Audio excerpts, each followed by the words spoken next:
the question is, if you get a cloth dripping wet without gravity and you wring it out, what's going to happen? What will happen to a wrung out cloth? So, and I had to use equipment that was here on board the space station. We may have the coolest washcloths ever here on the space station. I'm going to show you. Here's one of our washcloths. And it's compacted. It's put down into this little tiny hockey puck so that it saves space. But when you open up a hockey puck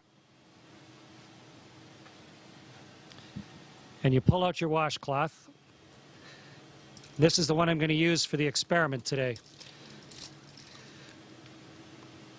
And so when you open up your hockey puck and turn it into a washcloth, it was compressed in a great big vise somewhere.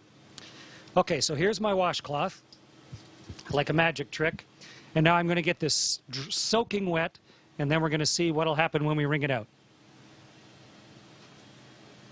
Meredith and Kendra suggested that I dip this in a bag, but bags don't hold water in space, so instead I filled a water bag. This has drinking water in it.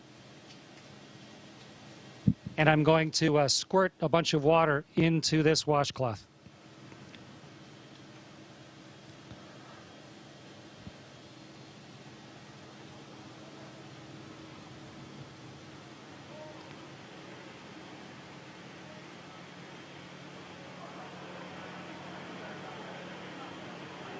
Okay, so here's a soaking wet washcloth.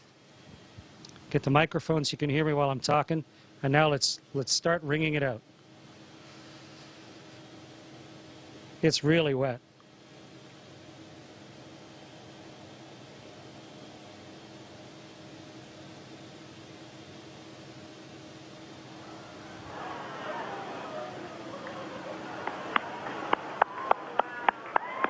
It's becoming a tube of water. The water's all over my hands, in fact. It wrings out of the cloth into my hands. And if I let go of the cloth carefully, the water sort of has it stick to my hand. Okay, so the experiment worked beautifully. And the answer to the question is, the water squeezes out of the cloth, and then because of the surface tension of the water, it actually runs along the surface of the cloth and then up into my hand, almost like you had Jell-O on your hands or gel on your hand, and it'll just stay there. Wonderful moisturizer on my hands. And the cloth doesn't really unravel itself. It just stays there floating like a dog's chew toy, soaking wet. Great experiment, worked perfectly. Meredith and Kendra, congratulations. Great idea.